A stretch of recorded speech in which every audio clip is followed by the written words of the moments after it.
Hi guys, kumusta po kayong lahat? And welcome back po muli sa ating YouTube channel. Yours truly po, Orly Kulas Kabloom. For today's vlog, i-share ko lang po sa inyo kung paano natin i-assemble yung shower head na nabibili kay Shopee na kagaya po nito.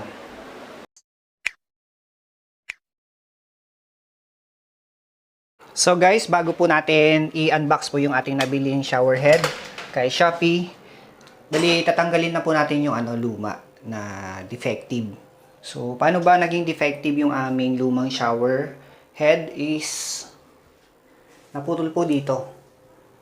Yan. I-unbox na po natin yung na-order natin sa Shopee na shower head.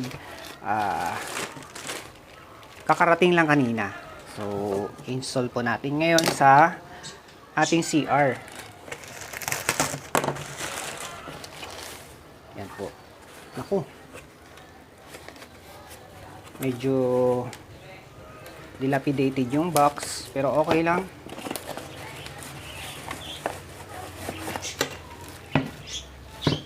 Mga aluminum at saka bakal naman to. So open po natin yung iba. Yan. Isa-isahin lang po natin. Ito po yung labasan ng tubig. Then, ito po yung mga dugtungan.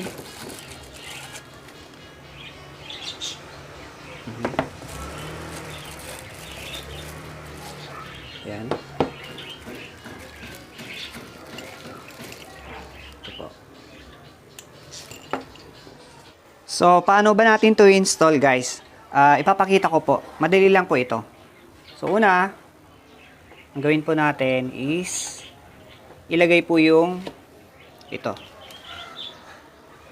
pansala at saka yung rubber. Ito po, unahin po natin yung walang screen, tapos isunod natin tong may screen. Yan. Yan. And then ho, itong puti na rubber sunod po natin dito. And then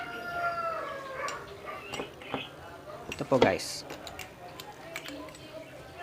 magka-partner po ito. Yan. Yan po.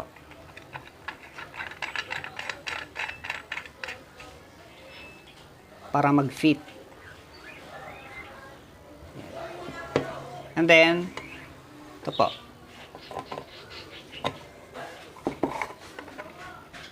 Ito po, magkadugtong po ito.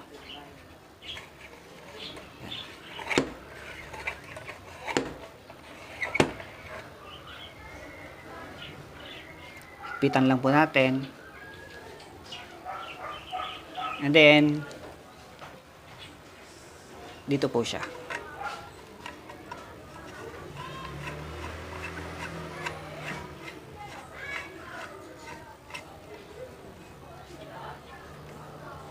So yan. Ganyan ho siya.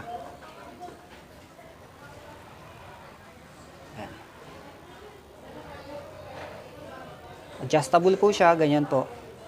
Or ganyan. So guys, since na-assemble na natin itong shower head, isunod na nating buksan yung ating nabili kay hardware.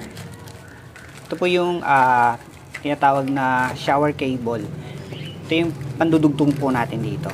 So ang price lang po nito is na less than 100 lang po ito. Mas mura po sa hardware. So may extra siyang shower head din, pero hindi natin gagamitin. Dito po natin ikakabit. Connect po natin.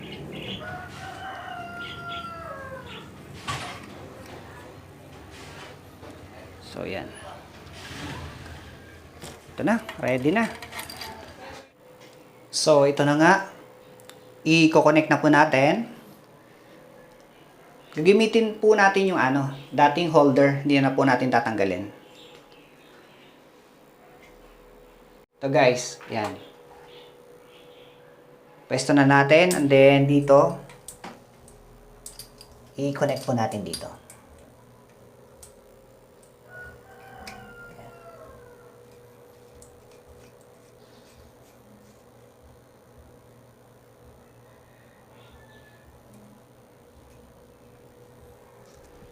So, yan.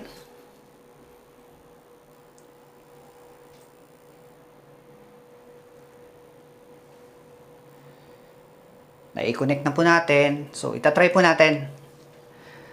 Wait lang ho.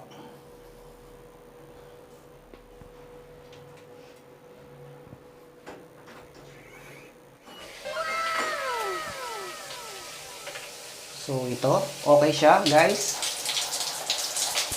Pinong-pino yung labas ng tubig. So, lapit po natin ng konti. Yan po.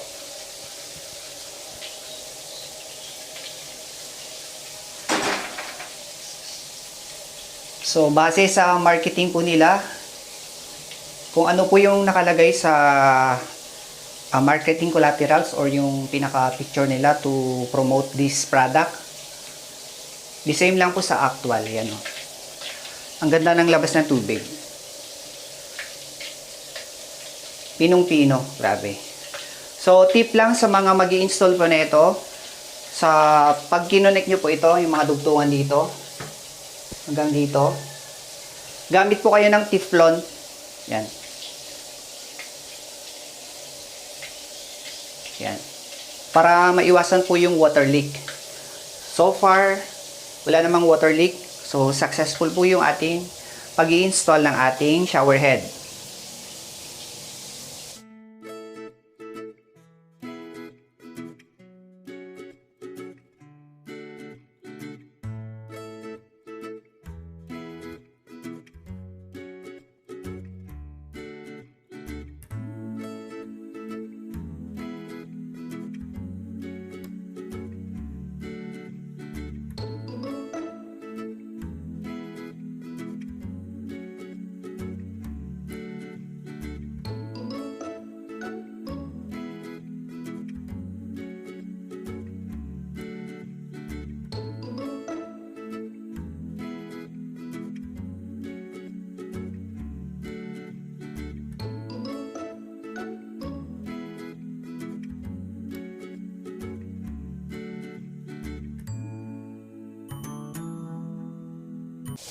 So, hanggang dito na lang yung ating vlog, guys.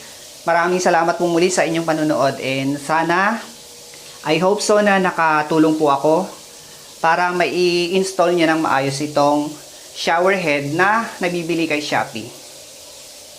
Yan. Bye!